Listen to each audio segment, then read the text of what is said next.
Friends, Moni classes में आपका स्वागत है। आज हमारा दूसरा अध्याय भाषा शिक्षण के सिद्धांत है। पिछली क्लास में हमने भाषा अर्जन और भाषा अधिगम पर चर्चा किया था। तो आज हम भाषा शिक्षण के सिद्धांत के बारे में पढ़ेंगे। भाषा शिक्षण क्या होता है, सबसे पहले हम यह जान लेते हैं। शिक्षण सामग्री का उपयोग और सदुपयोग करने के लिए कुछ शिक्षण सूत्र, सिद्धांत आदि का पालन करना होता है। सबसे पहली बात कि जो सिद्धांत होता है उसके अंदर ही शिक्षण सूत्र आते हैं। इस बात को आप याद रखिएगा, जिससे कि शिक्षण प्रभावी होता है। कहने का मतलब ये है कि शिक्षण सामग्री के उपयोग से ही हम किसी भी शिक्षण को प्रभावी बना सकते हैं। यह एक तरह से इसकी खाद होती है। इसी के बल पर वह अपने शिक्षण को समृद्ध बनाते हैं। ये निम्नलिखित होते हैं, जिसमें पहला आता है नियोजन का सिद्धांत। यह एक प्रकार से पूर्व पाठिका जैसे कार्य है। कक्षा में जाने से पूर्व पाठ की तैयारी करना नियोजन का सिद्धांत होता है। कहने का मतलब यह है कि जब क्लास में टीचर पढ़ाने के लिए आते हैं तो शिक्षक क्लास में जाने से पहले वो अपना एक नियोजन तैयार कर लेते हैं कि उन्हें किस प्रकार से पढ़ाना है, कैसे पढ़ाना है, किस तरह की शिक्षण सामग्री का प्रयोग भी करेंगे, उसको तैयार करके रखते हैं, एक प्लान तैयार करके रखते हैं। क्योंकि जो कक्षा होती है उसमें हर तरह के बच्चे होते हैं, उनकी व्यक्ति भिन्नता अलग होती है। कुछ जल्दी सीखते हैं, कुछ देर से सीखते हैं। उसके आधार पर टीचर अपना प्लान बना के रखते हैं कि किस तरह पढ़ाना है। दूसरा होता है शिक्षण सूत्र के क्रियान्वयन का सिद्धांत। शिक्षक का ये दूसरा कार्य है कि वह शिक्षण सूत्र के क्रियान्वयन के सिद्धांत को अपनाए। कहने का मतलब यह है कि शिक्षण सूत्र के अंदर ही जो शिक्षण सिद्धांत के अंदर ही सूत्र होते हैं। कहने का मतलब यह है कि वो किस प्रकार सूत्र को, मतलब फॉर्मूला को लागू कर सकता है। वो बच्चे को कैसे पढ़ाएंगे, किस तरह से पढ़ाना होता है। हम प्राथमिक से यानी कि कक्षा 1 से 5 तक की क्लास को पढ़ाना होता है, उस तरह के सूत्र को हमें अपनाकर पढ़ाना चाहिए। इसके 8 सूत्र होते हैं, जिसमें पहला जो होता है सरल से कठिन की ओर। कहने का मतलब इसमें यह है कि अभी छोटी क्लास को पढ़ा रहे हैं अगर आप, तब हम छोटे छोटे चीज़ से ही उनको पढ़ाकर आगे बढ़ाते हैं। सरल पहले हम उनको सिखाएंगे, उसके बाद हम उन्हें कठिन से सिखाएंगे। कहने का मतलब है कि पहले आप बच्चों को क ख ग घ ही ना सिखाएंगे सरल चीज़ों को, उसके बाद ही ना आप बताएंगे क से क्या होता है, तो क से कबूतर होता है, ख से खरगोश होता है। इस तरह हम आगे बढ़ेंगे, उनमें इंटरेस्ट को उत्पन्न करेंगे, जागृत करेंगे, जिससे कि वो पहले सरल चीज़ों को सीखेंगे, फिर कठिन चीज़ों को अपने आप ही वो सीख जाएंगे। दूसरा जो होता है वो होता है ज्ञात से अज्ञात की ओर। बच्चों को पहले वो ऐसा ज्ञान देना है जो उसके पूर्व ज्ञान से रिलेटेड हो। अगर उसे जो चीज़ पहले से पता होगी उसके अनुसार आप उस ज्ञान को जोड़कर पढ़ाएंगे तो वो ज़्यादा अच्छे से सीख सकता है।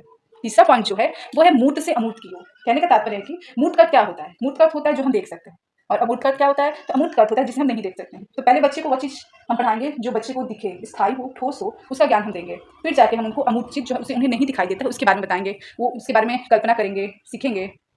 चौथा पॉइंट होता है विशिष्ट से सामान्य की ओर। इसमें जो होता है पहले बच्चे को विशिष्ट चीज़ें बताई जाएंगी, उसके बाद उससे धीरे धीरे वो सामान्य की ओर बढ़ेगा।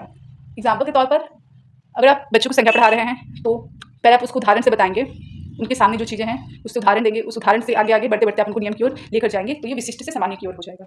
अब पांचवा पॉइंट अनिश्चितता से निश्चितता की ओर। इसके अंदर क्या होता है, अगर जिस विषय में बच्चे का पूरा ज्ञान नहीं होता है उसे एक टॉपिक को पहले हम उठाएंगे, उसे अगर उसका कम ज्ञान है तो उसे पहले हम स्पष्ट तरीके से बताएंगे उस ज्ञान को क्या, फिर वो होता क्या है, उसके बाद हम उसमें नए ज्ञान को जोड़ेंगे, आगे बताएंगे।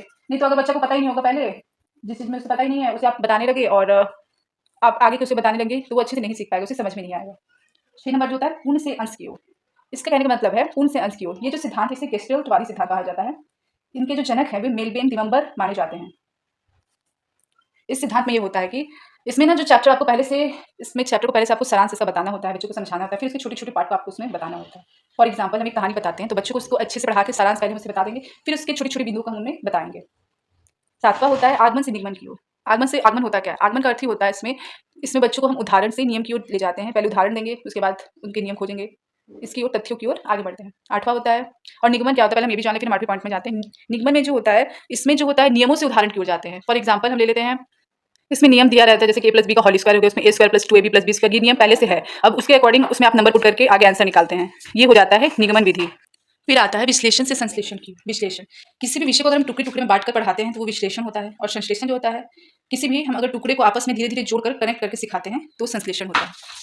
तीसरा जो पॉइंट होता है वो होता है व्यक्तिगत भिन्नता या व्यक्तिगत विभिन्नता का सिद्धांत। यह सिद्धांत इस बात पर बल देता है कि भिन्न भिन्न भाषा, परिवेश, परिस्थिति से आए बच्चे अपनी भिन्नता के बावजूद पढ़ सके। सभी बच्चे की क्षमता अलग अलग होती है, उनकी व्यक्तिगत भिन्नताएं अलग अलग होती है। कहने का तात्पर्य यह है कि बच्चा जो है वो विभिन्न परिवेश से आता है, उनकी भाषाएं अलग अलग होती हैं। कोई जो बच्चा है वो जल्दी सीख जाता है, कोई जो बच्चा है वो धीरे सीखता है। इन सबको ध्यान में रखते हुए टीचर को पढ़ाना चाहिए। यहाँ कहने का मतलब ये है, इस तरह से पढ़ाना चाहिए कि बच्चा जो है वो पढ़ने में रुचि ले, उन्हें उनकी व्यक्तिगत भिन्नताओं का ध्यान रखते हुए आगे बढ़ना चाहिए। चौथा पॉइंट जो होता है वो होता है अनुपात एवं क्रम का सिद्धांत। कहने का मतलब है LSRW। जैसा कि अगर आपने डीएलएड किया या बीएड किया तो आपने ये जरूर पढ़ा होगा LSRW। L से होता है लिसनिंग, S से होता है स्पीकिंग, R से होता है रीडिंग, W से होता है राइटिंग। तो इसमें क्या होता है, भाषा के इन कौशलों को क्रम से सिखाया जाए, ये सिद्धांत इस बात पर बल देता है। जैसे सुनना, बोलना, पढ़ना, लिखना, ये जो सिद्धांत होती है, इस सिद्धांत को अगर हम क्रम से सिखाएंगे तो बच्चा जल्दी सीखता है। सुनना जो होता है वो आसान होता है, मतलब इस कौशल का सबसे आसान जो होता है वो लिसनिंग होता है, सुनना होता है। और इसमें जो थोड़ा देर से ग्रहण किया जाता है वो लिखना होता है। जो सुनना होता है और जो पढ़ना होता है वो एक ग्रहणात्मक कौशल होता है, और बोलना और जो लिखना होता है वो अभिव्यक्तात्मक कौशल होता है, उसे अभिव्यक्त किया जाता है। फिर आता है रुचि का सिद्धांत, पांचवा जो पॉइंट है। ये सिद्धांत यह कहता है कि जो शिक्षण रुचि पैदा जागृत करने वाला होना चाहिए। इसके लिए विभिन्न शिक्षण सूत्र, शिक्षण विधियों का प्रयोग करें। इसका तात्पर्य इसमें कहने का मतलब यह है कि बच्चों को इस तरीके से ऐसी शिक्षण प्रक्रिया विधियों द्वारा पढ़ाया जाए जिससे बच्चे को पढ़ने में रुचि हो। उससे जो बच्चे होते हैं वो जल्दी सीख जाते हैं। आप अगर एक्टिविटी कोई करवाते हैं उससे बच्चे और जल्दी सीखते हैं, खेल के माध्यम से या किसी अन्य चीज़ के माध्यम से आप केले बना कर ले जाइए, बच्चों को पढ़ाइए, और जल्दी सीखेंगे, लेकिन प्रभावी ढंग से आपको पढ़ाना होगा। छठवां पॉइंट जो होता है, जो 6 पॉइंट है, वो अनुकरण का सिद्धांत है।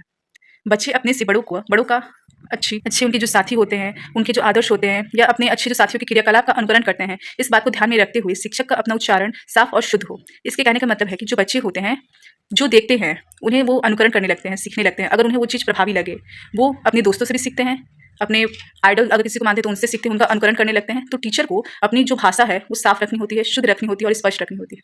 7वां पॉइंट जो होता है वो होता है क्रियाशील का सिद्धांत। इसमें बच्चों को सजग सतर्क बनाने के लिए पठन, वाचन, लेखन के साथ साथ अन्य अनेक साहित्य कार्यक्रमों का आयोजन किया जाना चाहिए।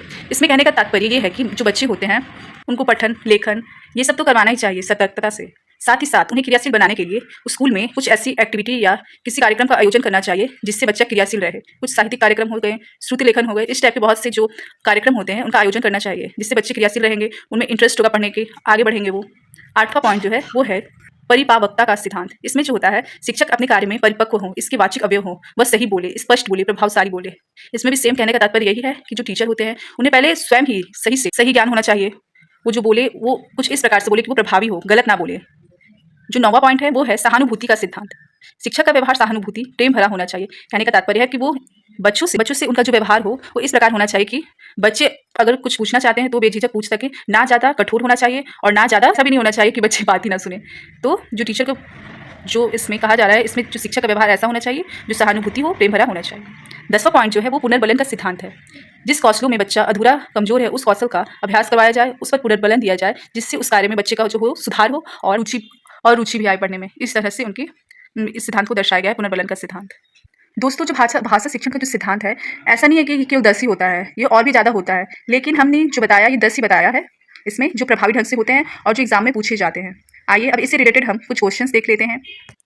ये प्रीवियस ईयर क्वेश्चन है। इसमें है जो पहला क्वेश्चन है कि प्राथमिक स्तर पर भाषा शिक्षण का उद्देश्य क्या होना चाहिए।